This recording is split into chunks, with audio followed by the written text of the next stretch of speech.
So next we have a look at how brands create compelling content. What are the brands that are creating compelling content and what, on platforms, and in one particular platform, LinkedIn. And to do that, we have Ben Russell, who is an insights analyst from LinkedIn. So welcome, Ben Russell.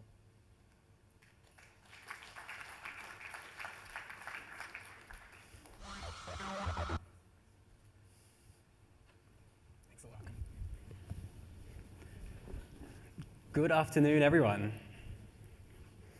So the theme of this year's Social Media Matters conference here in Singapore is brands as creators.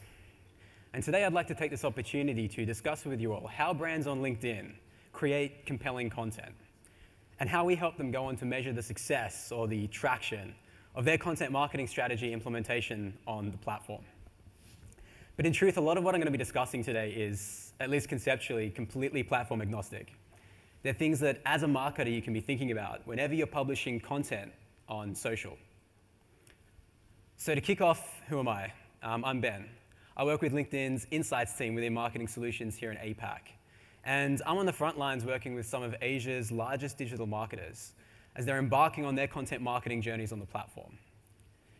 And for those of you in the room who haven't yet started content marketing, let me spoil the surprise for you at least a little bit.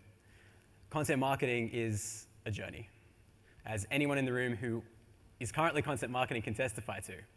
There are tough lessons to learn along the way, but the upside in getting this right, from what I've seen, is truly incredible. And so I'm passionate about helping brands get this right on the platform. So with that in mind, today I'm going to be sharing with you two things. Two things that I see best-in-class content marketers do well on the platform. Two things that I believe is driving their success as their content marketing, building out branded content. And two tools that we've built out in order to help enable all marketers on LinkedIn better replicate this best-in-class level of success for their own brands. And I want to start with knowing your audience, because this is something that the best do particularly well. And it seems simple, it seems straightforward, but we're inherently complicated creatures, which makes this difficult. The best find a way to do this well, and in my experience, this is a precursor to any success when you're content marketing. Brands that do well are brands that know their audience. I want to open with this quote by Roy Williams. Roy is a marketing consultant. I think this sets the tone quite nicely for what we're going to be discussing. Roy says, "Speak to the dog in the language of the dog, about what's in the heart of the dog." Any guesses as to what this quote might be making reference to? Pavlov's dogs. Pavlov's famous experiment in which Pavlov was able to elicit a desired response from his dogs upon the ringing of a bell. And Pavlov was able to do this by influencing and conditioning his dogs using meat. Now, meat in the eyes of a dog is a reward. Meat is close to the heart of a dog, and that's what got these dogs salivating. And much like Pavlov was able to associate the ringing of a bell to a reward for his audience, it's your job as content marketers to associate good content with your brand for your audience. And so what's good content? In order to build out good content, you need to know what's at the heart of the individuals that you're trying to engage with your content. What do they care about? What are they passionate about? What makes them tick? Understanding this lets you as a brand speak to them in a language that they understand and enables you to build out content that's truly relevant. And this is important because relevancy is a key driver of content success. When you put relevant content in front of someone, think about what you're doing. You're essentially adding value to that relationship. And if you're a brand, you're positioning yourself, the brand, as a trusted advisor in that relationship. And I don't need to harp on about how critical it is to have that kind of relationship with your clients and customers. Obviously, that's extremely important. And think back to Pavlov for a second. Imagine if Pavlov had tried to get his dogs to salivate at the ringing of a bell using vegetables instead of meat. It's likely that experiment would have ended very differently. Dogs have no time for vegetables. And so what this means is relevancy helps drive positive associations. Publishing relevant content as a brand helps drive positive associations to your brand. But here's the thing. It's not enough to just know what's relevant to your audience and put that in front of them wherever they are, because context matters. You've got to think really carefully about where you're publishing your message, where you want your message to be seen. Because if you don't put thought into this, you risk your content interrupting the experience that a member is having on a social platform. You risk your content looking out of place. Now, recognizing this, recognizing the potential impact and influence that context can have on how and what we consume by way of content, TNS teamed up with LinkedIn some time ago to field a piece of research called the Mindset Divide. And the Mindset Divide was all about better understanding this idea of social context and the role of context in what we choose to consume on social. And if I was to summarize the findings of this research in 2 lines, I'd do it like this. When I'm on a professional social network, I'm in an aspirational mindset. The dominant emotion that I'm feeling is aspiration. I'm looking for content that's going to help me become more productive and more successful at what I do.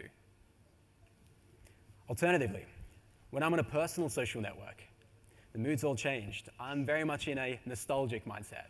The dominant emotion that I'm feeling over here is nostalgia. The type of content I'm looking for is very different. I'm looking for updates on friends, family, entertainment, pop culture, instant gratification kind of content. But what's important to note is it's the same audience, it's just a different context. And so the action item for marketers coming out of this research was to match your message to mindset. Recognize the mindset divide, and when you're publishing content across different social contexts, be conscious of this. Gear your messaging towards the mindset of your audience. And to put this into practice, if you're trying to reach me on a professional social network, recognize that I'm in an aspirational mindset. Speak to me in that language. That's going to ensure your content is not only relevant, but contextually relevant and resonates with me. And this is the first step in knowing your audience, understanding the mindset divide, matching your message to mindset.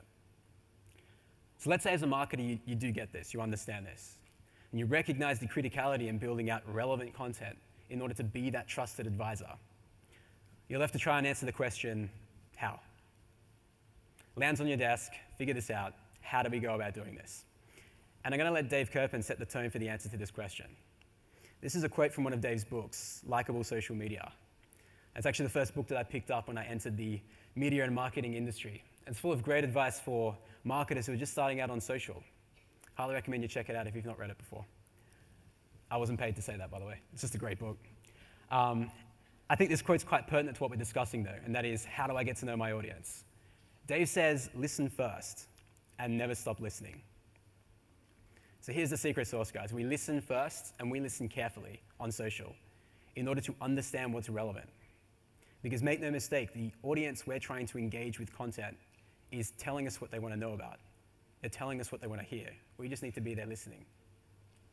And we never stop listening, because once we start publishing content, our audience is going to be continuously providing us with feedback as to whether or not that content's relevant. Engagement with your content, that's feedback. No engagement with your content, that's feedback too. Flaming comments, that's also feedback. But the way in which we listen first is critically important. And we listen first on LinkedIn using something called trending content. And trending content, put simply, leverages this deep understanding that we have about how our audiences are socially interacting with content in order to build out what I like to call content preference profiles for specific audiences when they're in this professional context of LinkedIn. Or put another way, trending content helps us understand what IT decision makers, C-suite professionals, affluent consumers, what type of content they're consuming on the LinkedIn platform, which is then used to inform a brand's content marketing strategy. And I thought for the purposes of demonstration today, I'd show you what one of these snapshots looks like for C-suite professionals in Singapore. Let's say as a brand, we've decided that this is the audience that we want to have a conversation with. We ask ourselves, we ask our team the age-old question, what should we publish? How should we get this ball rolling? Leveraging trending content, what we're able to do is by profiling all of the content this audience has been engaging with and sharing over the past month, we're able to get an understanding as to what this shared content or engaged with content is most often been in relation to on a topic level. And we're able to do this because whenever content's shared onto the LinkedIn platform, it's algorithmically classified into standardized topic areas. We have this level of granularity. And that's what we're looking at here. For C-suite professionals in Singapore, the trending topics are entrepreneurship, European Union, leadership, cloud computing, and Bloomberg over the past month. This is how you speak to this audience in a meaningful way. This is how you ensure your content's relevant. As a content marketer, you can take these themes, take these pillars, and start building content out around them. Because these are the topics this audience has demonstrated an affinity with. But in order to make these types of insights truly actionable, though, you do need to know one more thing. And that is, what's driving these trends? What is it about entrepreneurship that's engaging this audience? Because let's be honest, it's a pretty broad topic. It's going to mean one thing to a small business contributor and something completely different to an enterprise decision maker. And so we can dive deep on this, and we can understand specifically which pieces of content about entrepreneurship is this audience engaging with at the highest frequency, providing us with insights into the drivers behind the trending topic. And this is how LinkedIn goes about answering the question, what should we publish? How do we listen first? Other platforms may have other ways of getting to the answer of this question, but the so what, or the takeaway for marketers here, is that as a content marketer, it's so critically important to know your audience. And by knowing your audience, I mean listening first, getting to know what's at their heart, what's at their core, building content that's relevant to who they are, and matching your message to mindset, recognizing the mindset divide. And when you're publishing content across social contexts, which a lot of us do, be conscious of the mindset divide. Gear your messaging towards the emotional headspace of your audience when they're going to be consuming that content. That's going to ensure your content resonates. The second thing that I see best-in-class content marketers do particularly well on LinkedIn when they're building out branded content is they measure. Now, we could probably spend all week talking about content marketing measurement. I'd love that. I'm the insights guy. That's what I do. But I'd like us to take a step back and take a more macro-level view. Best-in-class brands on LinkedIn find a way to measure simply. They don't get caught up in the weeds. They find a way to measure influence, traction, engagement, impact on a macro level across their entire strategy. And they make that investment to try and work this out because that which is measured improves. And the way in which we apply Pearson's law in the context of content marketing measurement is, once we've found a way to quantify what impact, influence, engagement, traction looks like, then it becomes exponentially easier for us to answer the question, is my content marketing strategy successful? Because then we've funneled the answer to that question down to a metric, something we can track, something we can benchmark and understand over time. The tricky thing, of course, is finding that metric, finding that method of measuring our success. Recognizing this pain point, LinkedIn built out something called the Content Marketing Score. And the Content Marketing Score was built out to help solve for this from an engagement perspective. And put simply, the Content Marketing Score enables marketers to answer the question, is my content marketing strategy successfully engaging the audience I care about with a single metric? It's a metric that we calculate for any brand on the platform that's publishing content. And so as a marketer, what that means is you have the ability to understand how you stack up in a competitive context. How effective is your content compared to your peers? And the score itself is actually quite straightforward. We only look at 2 figures for a brand every month. No black box calculations, no algorithms that no one understands. We want it to be completely transparent with marketers about how we're thinking about content marketing influence and success. The 2 numbers we look at are the opportunity that a brand had to engage the audience they care about, and how well a brand capitalized on that opportunity with content. And I promise you that's going to make a lot more sense in about 2 minutes. To put this into an example, let's say I'm working with Brand X. Brand X wants to engage business decision makers on LinkedIn. The first thing we do is we quantify the opportunity. How many business decision makers logged onto the platform last month? How many business decision makers did Brand X have an opportunity to reach and engage with content? Let's say 12 million. We then have a look and see how well Brand X capitalized on this opportunity. How many business decision makers was this brand able to engage with content? And 2 things I'll clarify here so that we're all on the same page. When I say engage in this context, I'm talking about clicking, liking, commenting, or sharing content, or following your brand or company as a direct result of being exposed to certain types of content, because that's engagement too. And when I say content in the context of LinkedIn, for those not familiar, I'm talking about brands that are publishing and posting updates from their company page, their primary presence on the platform. Any posts or updates they're going on to sponsor out to a broader audience in a targeted fashion, outside the scope of their fan base or follower base. Any groups or communities that they may own and manage on the platform. And any content their employees are sharing, which is something quite unique to LinkedIn. And so when trying to understand how effectively Brand X engaged an audience on the platform, we look at all of these vehicles. We look at using all of these vehicles, how many business decision makers was this brand able to engage?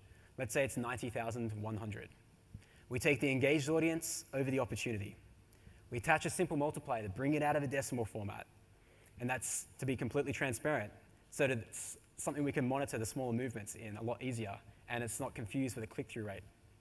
And we report back a score, which for this brand is 750, which to this brand, if this is the first time they've seen the content marketing score, probably means nothing at all, because this number without context doesn't really mean much to them. But we attach context to this number in two ways. We track this number over time. This is a monthly metric. We help Brand X understand whether or not the strategy they've implemented this month has been more or less effective at engaging the audience they care about. And we stack it into a competitive context. We help Brand X understand in the context of their peers, their competitors, what does their content influence with this audience look like? How do they stack up? And we can see for Brand X, in this competitive set, they're positioned 2 from 10 with a score of 750, which could be a great story for Brand X. Their content has significant influence with this audience, more so than their peers. But it's only a good story for Brand X if they care about engaging business decision makers. Because here's the thing, it doesn't matter that you're engaging 1 million of the wrong people. It matters that you're engaging the right people. And so we can recalculate the content marketing score for any audience that makes sense to Brand X. Let's say they care about engaging IT decision makers in Singapore. We recalculate their influence level. We stack them up in a competitive context once again, and we can see their influence has dropped with this audience that they care about engaging. At this point, we step in as consultants, and we help Brand X understand what do they need to do differently to increase their influence. What's wrong with their strategy at the moment? And we believe there's 3 things that impact the brand's ability to influence and engage an audience on LinkedIn. This is one of those ideas, though, that's completely platform agnostic. You could apply this to any social platform that you're publishing content on. Reach, frequency, and engagement all impact the brand's ability to influence an audience. Reach. If you're not reaching the right people, you'll never engage the right people. This one's pretty straightforward, but this could be a bottleneck in your strategy, and in my experience, it often is. Frequency. The more often you're putting relevant content in front of the audience that you care about, the more likely it is that this audience is going to be engaging with your content, assuming that content's relevant. And engagement. This lever is all about content relevancy. You could be reaching, let's say, every single IT decision maker in Singapore 20 times a day with content. But if they're not engaging with your content, there could be something fundamentally wrong with it. It's probably doing wonders for your recall and awareness levels, but it's likely you made an investment in content to get some level of engagement out of it. And if that's the problem, if Brand X is struggling to engage this audience once they've reached them, let's go back to trending content. Let's work out what's relevant to this audience and use that to inform their strategy so that they can make an intelligent decision about what they should publish next. We take the guesswork out of this process, though, by attaching a metric to each of reach, frequency, and engagement, so that Brand X understands against the average in their peer group and the leader in their peer group, how do they stack up on these levers? And what this enables Brand X to do is create or have intelligent, data-driven decisions around what they need to do differently in their strategy. Do they need to reach more of these professionals? Do they need to post more often? Is there a problem with the relevancy in their content? It enables them to make that decision in a data-driven way. And this is how we're thinking about content marketing measurement at LinkedIn at the moment. It's very much a matter of taking a step back from those micro-level metrics, the inward-focused metrics, taking stock of our strategy on a more macro level in order to identify bottlenecks in our strategy. Because when we're stuck in the weeds, we don't have the chance to identify bottlenecks. And so just to wrap up, guys, 2 things I wanted to leave you with today. 2 things that I see best-in-class brands do well on LinkedIn, and 2 things that I'd encourage you all to think about as you're building out your content marketing strategy for your own brands and publishing branded content. First of all, know your audience. And that involves listening first, getting to know what's at the core, what's at the heart of the people you're trying to engage with content. What this is going to do for you is enable you to build out content that's truly relevant to who they are and match your message to mindset. When you're publishing content across social contexts, be conscious of the fact your audience is going to be thinking and feeling things differently, depending on the context in which they're in. And gear your messaging towards that mindset to ensure that your content is contextually relevant and resonates with me. And secondly, measure. I'm sure we're all doing this to one degree or another with varying levels of success. But whatever you're currently doing, I encourage you all to take a step back from those micro-level metrics, get out of the weeds, take stock of your strategy on a more macro level, because it's only then we're going to be able to identify bottlenecks and things that are preventing us from having true best-in-class influence with an audience that we care about using content. And that's all I've got for you guys. I very much appreciated the opportunity to put this in front of you this afternoon, and I hope you enjoy the rest of the day. Thank you.